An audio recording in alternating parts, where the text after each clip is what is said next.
Senhores, senhoras, hoje eu quero que vocês se preparem, porque hoje o negócio vai ser pesado. Nós treinamos durante toda a existência desse canal para esse momento. Tudo que nós já assistimos juntos nos traz até aqui. O dia em que nós veremos o pior, o mais traumatizante filme já feito na Coreia. Quem puder... Quem quiser sair agora e não voltar para esse vídeo nunca mais vai se beneficiar muito disso. Porque hoje a única coisa que você vai tirar daqui é tristeza, depressão e vontade de morrer. Então, para os mais fracos, para os mais frágeis, é aqui que a gente se despede. Porque é hoje que nós vamos separar os meninos dos homens. É hoje que nós vamos separar as meninas das mulheres. E é hoje que nós vamos separar as pessoas com saúde mental dos inscritos da Rádio Raposa. Então, aqueles que não têm esperança, aqueles que não têm alma, venham comigo, peguem na minha mão, porque hoje nós veremos o pior do pior. No último vídeo desse canal, como sempre, eu recebi muitas e muitas sugestões. E eu quero que vocês saibam que eu sempre olho cada uma das sugestões de vocês. Coisa que eu nunca mais vou fazer, porque foi isso que me trouxe nesse inferno aqui. Nick Crybaby e Renato Martins, vocês são os mensageiros do diabo. Vocês condenaram o almoço de todo mundo aqui. Então no último vídeo eu vi essa sugestão do Renato e eu fui ver esse filme coreano, o Moebius. Não o Morbius, Moebius. Acho que o jeito mais decente, o jeito mais honesto que eu posso explicar exatamente o que é esse filme Moebius, basicamente imagine a família Sacana. Só que agora imagine a família Sacana escrita pelo próprio Satanás. E imagine também que o Satanás, depois que ele escreveu essa versão da família Sacana, ele leu e amassou porque estava pesado demais. Moebius conta a história de uma família feliz que se ama demais. E já começa mostrando um dia típico e pacífico naquela bela casa. E nessa casa mora a mãe, o pai e o filho. E o pai, ele recebe uma ligação no seu celular e era a amante dele. E só pra destacar aqui que o pai é o pior infiel que eu já vi na minha vida. Quem é que salva o contato da amante com coração no nome? Amante, eu vou ensinar pra vocês aqui, amante você salva como Ricardo Borracharias. Você salva como se fosse o contato da Vivo, das Casas Bahia, do Serasa. Porque aí se sua mulher estiver perto, tu fala que é cobrança. Mas não, o imbecil aí salva com nomezinho e coraçãozinho. Obviamente, por conta disso a mulher vê que é amante e fica puta, cai em cima do cara, os dois começam a se espancar pra tentar pegar o celular um do outro. Tudo isso enquanto o filho tava sentado ali no cantinho, observando tudo. O pai então consegue pegar o celular e ele sai pra fora pra conversar com a sua amante. Mais tarde ele vai até o mercadinho que ela tem, pega ela e leva ela pra jantar. E enquanto eles comiam, o filho convenientemente estava passando na frente do restaurante e ele vê tudo aquilo. O seu pai feliz, sorrindo e amando outra mulher. Na moral, isso aí deve ser um bagulho traumático. Você vê o seu pai sendo um merda em casa, espancando a sua mãe. Aí você vai na rua e você vê ele sendo um gentleman, mano, com a amante dele. Com certeza isso já aconteceu com alguém que tá assistindo aí. Deve ser mais comum do que eu imagino. Mais tarde, naquela mesma noite, o filho estava voltando para casa e ele vê o carro do seu pai parado. Ele se aproxima e ele vê ele torando a amante lá dentro. E para piorar, isso aí vira uma noite de família, porque o filho não era o único ali. A mãe estava a alguns metros observando tudo. E aí o pai, ele deixa a amante em casa e a mãe aparece ali só para dar uma tijolada na vitrine e ir embora.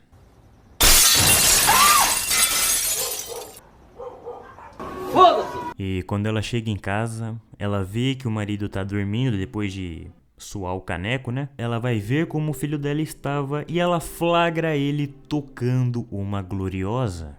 Só que aí que tá, o garoto está batendo uma depois de ficar por minutos observando seu pai torando a amante. Então a mãe sabe que o filho está desse jeito por conta do ocorrido. E para a mãe, isso também era uma forma de ser infiel. O filho estava traindo ela tanto quanto o marido dela. Então ela vai até uma estátua de Buda, pega uma faca que tinha ali embaixo, se aproxima do quarto e tenta arrancar a benga dele fora. mas não dá muito certo, até porque ele é bem mais forte do que ela. A mãe então, depois de perder essa batalha, ela transfere toda a raiva pro garoto, pega a faca, entra no quarto e arranca a jeba dele fora.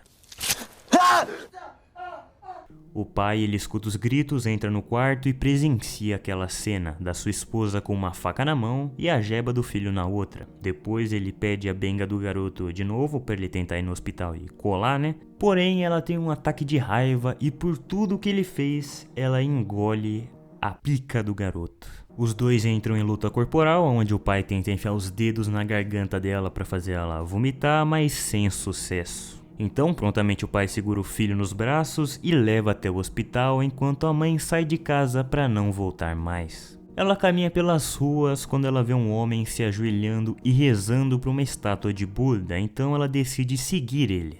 E no hospital, o pai do garoto começa um processo de culpa, afinal, se ele não tivesse sido infiel, tudo estaria no lugar. O garoto sobrevive, porém agora capado. Então eles voltam para casa, onde o garoto descansa em cima do próprio sangue. A culpa que o pai sente só aumenta a cada segundo que passa. Inclusive, ele considera pegar o 38 que ele tem na gaveta do escritório e atirar na cabeça do próprio pau. O pai se sente culpado 2 vezes, porque além de trair, se ele não tivesse se defendido, o filho dele ainda estaria inteiro. Ele vê a situação que o garoto tava e é um bagulho muito agoniante quando você vê as consequências disso. Porque o garoto nem usar o banheiro consegue, porque ele não tem mais o pescoço ali do ganso pra fazer a mira. Então ele mija pra tudo quanto é lado, cai no chão, molha os pés dele de urina. É um bagulho horrível. Então o velho aí, ele vê que o moleque ia sofrer pelo resto da vida por algo que ele fez, por algo que ele merecia. Então ele decide fazer o quê? Ele decide ir até o hospital, arrancar a própria benga e congelar. Para um dia talvez o seu filho poder ter uma caceta novamente. A questão é, até os dias de hoje, o transplante de pescoço de ganso não é algo muito comum.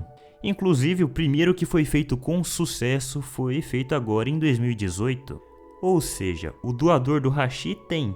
O problema é achar alguém que faça. O pai, ele arranca a própria baqueta, mas isso também tem um significado, que agora ele se abstém dos próprios prazeres para tentar salvar o seu filho. O foco dele agora é esse: fazer o filho dele ser normal de novo. Por motivos egoístas, com certeza ele tá fazendo isso porque ele tá sentindo culpa e ele não quer mais sentir. Mas é melhor do que nada, né? Tanto que agora ele ignora a amante dele sempre que ela aparece. Até porque ele não tem mais caceta, então não é um ato muito nobre, né? Não tem muita coisa que ele poderia fazer. E o garoto continua sofrendo aí com a perca do seu órgão. Tanto que na escola ele também não consegue urinar direito. Um dia ele vai lá fazer isso e tinha outro aluno no banheiro. E o moleque vê que ele tava mijando tudo pra fora, mijando nos próprios sapatos.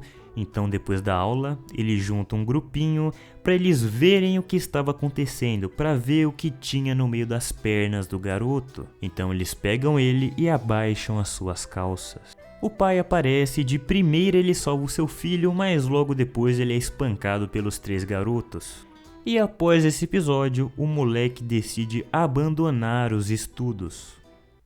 Com razão, né? Eu também não voltaria pra escola nem fudendo. E o garoto então, ele começa a ir com frequência no mercadinho da amante do seu pai. Muito provavelmente porque ela significa algo. Ela foi a última homenageada da pupunha. Então ela representa algo que não é mais possível, que é o prazer. Cara, e essa mina aí do mercado não tá nem aí pra porra nenhuma mesmo, porque ela já vai logo sacando as tetas pro moleque. Aí o moleque vem passar a mão nela, e quando ela ia passar a mão no moleque também, ele sai correndo porque ele não queria que ela visse o que ele tem no meio das pernas. No dia seguinte ele também volta pra loja. Só que quando ele sai, ele dá logo de cara com os valentões da escola e eles agarram ele pra tentar de novo abaixar as calças dele. Mas aí outro grupo de valentões mais velho aparece e eles veem aquela injustiça acontecendo com o garoto. Então eles decidem defendê-lo e botam os moleque pra correr. E após isso, o garoto aí, o sem benga e os valentões mais velhos viram amigos. Eles adotam o moleque. Tanto que após essa treta aí ser resolvida, eles sentam ali na frente do mercadinho, pedem umas bebidas, uns cigarros, pagam um café pro garoto. Até aí tudo bem, até aí tá normal, só que isso aí muda bem rápido.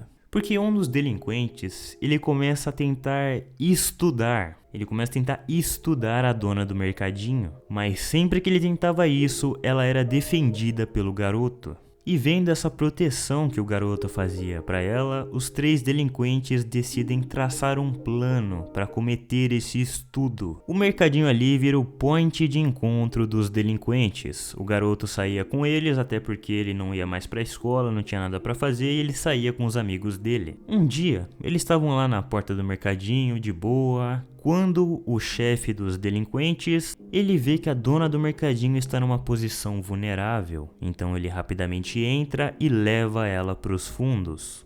Enquanto um cometia o estudo, os outros 2 seguravam o garoto lá fora para ele não tentar defender ela. E depois que um acabava, eles revezavam e depois revezavam de novo.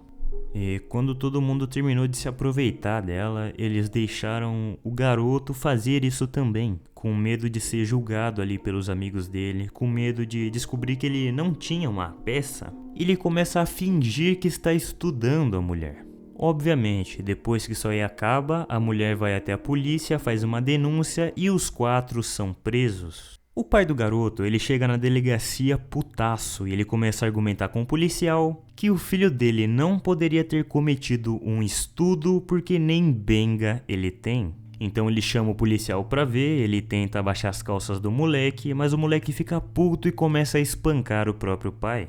Ele então é segurado pelos policiais que verificam eles mesmos e descobrem que não tem nada lá embaixo. Isso na frente de todo mundo, então os delinquentes viram que ele não tem nada lá embaixo e começam a rir da cara dele. O moleque se emputece e começa a espancar todo mundo. Então ele não vai preso por estudo, ele vai preso por agressão. E após voltar da delegacia com seu filho preso, o pai ele até considera atirar na própria cabeça, dessa vez a de cima. Mas ele não poderia fazer isso com o seu filho, não poderia deixar ele nessa situação. Ele sente que é tudo culpa dele, e meio que é mesmo. Não só dele, né? É culpa da mãe e do pai, mas também é dele. E o pai ele começa a pesquisar várias coisas para tentar deixar a vida do filho dele mais normal. Primeiro, ele começa a pesquisar sem parar cirurgiões que consigam fazer o transplante de benga com sucesso. Mas de novo, isso não é algo comum, então não vai ser fácil de encontrar. Mas mesmo assim, ele segue acompanhando notícias disso com frequência. E outra coisa que ele começa a procurar são métodos para o seu filho conseguir sentir prazer. Então o paizão aí começa a entrar no portal Zacarias, e lá ele descobre que é possível o ser humano sentir orgasmo através da dor e da sensibilidade do corpo. E para resumir essa história, basicamente esse método consiste em você pegar uma lasca de pedra e começar a esfregar no seu corpo, no seu pé, no seu braço, até começar a sair ketchup e helmas. E aí tu continua esfregando, porque aí o machucado ele vai ficar com a mesma sensibilidade da cabeça da sua benga. A dor vai se transformar em prazer, e aí você vai conseguir ter um orgasmo.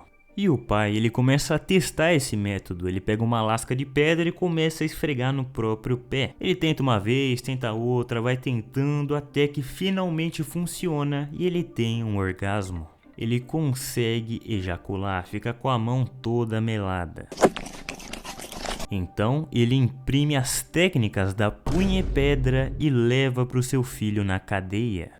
E o filho dele, nas primeiras noites, ele ficou na cela junto com os delinquentes. Mas sempre quando dava madrugada, eles tentavam estudar o garoto. E ele se defendia, causando uma grande confusão na prisão. Por conta disso, os policiais decidiram que era melhor o garoto ficar na solitária. E é lá onde ele pratica a punha-pedra. E também funciona. Um tempo se passa e o garoto cumpre a sua pena. Ele é liberado e quando ele sai dos portões do presídio, seu pai olha pra ele com aquele olhar de... Tá batendo uma nessa, safado! Inclusive, depois disso aí vem cena bizarra, porque a primeira coisa que ele faz quando ele chega em casa é uma boa e velha punheta-pedra, enquanto o pai dele olhava tudo. E o garoto nem liga. Inclusive, depois que ele termina, o pai dele traz as coisas para ele poder limpar a ferida. Isso é equivalente a você ir na sua casa bater uma e o seu pai trazer papel para você se limpar. É o que eu diria se você tivesse pai. Meu irmão, é aqui que o filme vai pro caralho. Agora é só esquisitice. Agora, né? Só agora, né? Mas agora o negócio piora de jeitos inacreditáveis. Alguns dias depois, o garoto ele vai até o mercadinho visitar a sua paixão e ela espera ele prontamente com uma faca do lado. O garoto então se ajoelha na frente dela e ela enfia uma lâmina no ombro dele. De primeira o garoto não tem reação, mas logo em seguida ele começa a pegar nos melões dela ali e leva um tapa no rosto. Só que aí, então do nada ela começa a beijar ele e ela mesmo saca as tetas pra fora. E senhoras e senhores, dos mesmos criadores da punheta-pedra, vem aí a facanheta. Ele começa a olhar ali os 2 airbags da moça e ele pega na faca. E ele começa a enfiar e tirar de levinho, fazendo movimentos punhetísticos com a faca. Pois agora é assim que ele sente prazer, através da dor. Então a moça pega na faca e ela começa a fazer a facanheta para ele. Aí ele bota a mão nela e ambos chegam lá. E esses dois, após isso, eles viram meio que um casal. E juntos eles faziam um complô para se vingar do líder dos delinquentes. Quando ele sai da cadeia, quando ele cumpre a pena dele, ela está lá esperando por ele e ela convida ele para ir até a loja. E chegando lá, ela seduz ele até ele ficar em uma posição vulnerável. Então ela pega a faca e começa a serrar a jeba do rapaz, enquanto o garoto entra e o segura para ele não conseguir se defender. Ela fez isso obviamente porque ele violou ela e ela queria a sensação de vingança e de justiça. Mas quando o garoto vê a pica decepada no chão, ele sente esperança, porque ele não sabe que o pai dele arrancou a dele ainda. Então ele pega a giromba e sai correndo rua fora. O delinquente prontamente se levanta e o persegue. Os dois entram em uma luta corporal que faz eventualmente a benga cair no meio do asfalto e ser atropelada por um fudendo caminhão, destroçando assim a varinha completamente. E a cena consegue ficar ainda pior, porque o delinquente volta no mercadinho e começa a encher a dona de porrada. Então o garoto aparece por trás, pega uma faca e enfia no ombro dele. Mas ao invés de atacá-lo, ele começa a tocar uma facanheta para ele. E aos poucos ele vai sentindo prazer, e aos poucos ela vai se aproximando daquilo, e os três juntos fazem um homenagem patrocinado pela Tramontina. Em casa, pai e filho finalmente encontram uma boa notícia, dizendo que o transplante de jeba agora era possível. Então o pai faz algumas ligações e a cirurgia acontece. Eles pegam a linguiça que o pai arrancou e armazenou e transplantam no filho. Mas tem um problema, essa jeba não funciona. E o jeito que eles escolhem pra testar se funciona também não é muito bom não, né? Que eles pegam o moleque, botam um pornozão pra ele assistir lá, e o médico e o pai do lado e querem que o pau fique duro ainda. Olha essa situação de merda e desconfortável. Puta que, como é que você vai saber que seu pau levanta com seu pai do lado? Enfim, mas após sair do médico, o garoto, pra fazer outra tentativa, ele vai até a dona do mercadinho. Só que ela não consegue levantar de jeito nenhum. Ele estava inerétil, broxa, benga mole, pica de porão, sempre para baixo. O moleque ficou em completa depressão. Um dia estavam pai e filho em casa quando eles escutam batidas na porta.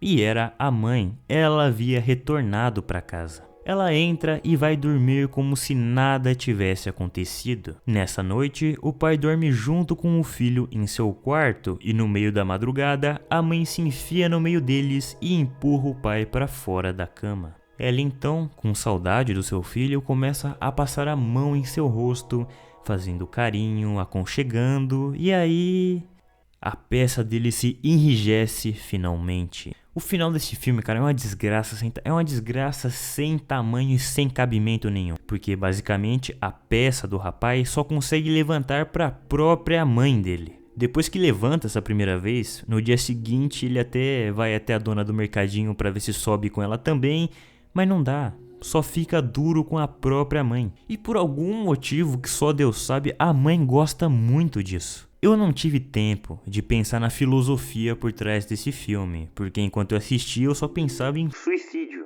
Mas talvez tenha a ver com o fato de que antes disso tudo acontecer, o marido não sentia desejo por ela. A benga do marido não levantava para ela. E agora a benga do marido que está no filho está levantando somente para ela. Talvez seja isso que ela sempre quis, eu acho. Não sei, eu nem quero saber também. E o final desse filme basicamente é que a mãe, ela tenta de todos os jeitos dar para o próprio filho. E toda vez que o bagulho levanta, ela gosta mais. E a missão do pai basicamente vira impedir que a esposa dele dê pro filho dele. Porque toda hora ela tá tentando dar pro moleque, toda hora ele pega, ele fica puto, ele impede. E o pai, ele fica com muitos ciúmes do próprio filho. Ele tenta implorar perdão pra esposa dele, ele tenta dar prazer pra ela, mas como agora ele perdeu a sua masculinidade, ele não significa mais nada pra ela. Ela não quer nem saber dele, ela quer o filho, porque ele que tem a peça ali, né? Inclusive, um dia a mãe entra no quarto do garoto e ela bate uma gloriosa pra ele. Dessa vez a tradicional. Enquanto o pai escutava tudo pela porta e ele fica muito puto. Ele vai até a estátua do Buda, pega a faca e ele mesmo tenta arrancar a benga do garoto. Mas ele não consegue e quando essa confusão toda acaba, todo mundo desmorona e começa a chorar. No dia seguinte, o rapaz vai até o mercadinho onde ele encontra a dona batendo mais uma facanheta pro líder dos delinquentes. O garoto então fica triste com isso, vai pra casa e mais tarde naquela noite a sua mãe entra no quarto e ela quer fazer aquilo com ele. Mas o pai encontra os dois, fica puto, pega ela pelos braços, leva ela até o quarto e lá ele tenta dar prazer pra ela. Mas agora ela não sente mais nada por ele. Agora ele não é mais suficiente. Inclusive essa cena aí vira um estudo também, né? Porque ele fica tentando se esfregar na mulher e a mulher fica empurrando ele, mas ele não tem benga. E ele... No fim do filme, o pai ele pega um 38 e ele elimina ele e ela. E enquanto isso acontecia, o garoto estava tendo um sonho erótico com a própria mãe. Ele então acorda, vai até o corredor e ele encontra ambos falecidos. E no fim do filme, ele pega um 38, aponta para a cabeça da própria benga e dispara. Assim, novamente, ficando sem nada. O fim desse filme, eu vou ser honesto aqui e falar que eu não entendi porra nenhuma. Porque lembra que a mãe dele saiu de casa e viu um budista rezando? Era ele. No final a gente vê que era ele vira esse budista. Não sei se isso aí representa que ele largou os prazeres da vida mundana, porque no budismo tem isso. Não sei, eu não sei. Eu também não tô nem aí, bicho. Esse é um filme aqui que não importa a filosofia por trás, não importa a mensagem, ninguém devia ter assistido essa porra, ninguém devia ter aprovado essa porra. Não sei nem como é que gravaram essa merda aqui, porque... E outro detalhe que eu não falei, mas que basicamente é o que deixa o filme pior ainda, que é um filme mudo. Não tem uma fala nesse filme, não tem uma fala nesse filme. Você fica 1h30 vendo essa bizarrice aqui. Você vê essa bizarrice toda sozinho com seus próprios pensamentos, porque ninguém fala nada, não tem fala no filme. Eu genuinamente acho que isso aqui é proposital e tem ligação com o budismo, porque no budismo tem a meditação, e a meditação basicamente consiste em você ficar sozinho com seus próprios pensamentos. E aqui você fica sozinho com seus próprios pensamentos enquanto vê uma desgraça dessa na tela. Então, sinto muito se você esperava um final aí que eu pudesse explicar pra você o que acontece, que eu pudesse passar pra você a filosofia aí por trás do arranca-pau, mas não tem, cara. Eu não tem, deve ter, mas eu também não quero saber. Não quero, deixa isso pra lá. É um filme aí que não precisa ser visto por ninguém, cara. Tinha que ser coreano, puta que pariu. É a pior coisa que fizeram desde o BTS e da Guerra da Coreia. Então, muito obrigado a todos os senhores que ficaram nessa desgraça comigo até então. Eu sinto muito por isso, tá bom? Desculpa. Mas eu vi e eu não podia ter visto isso à toa, cara. Eu precisava transformar essa desgraça em alguma coisa. Ou seja, você tá contaminando porque eu também não queria passar por isso sozinho.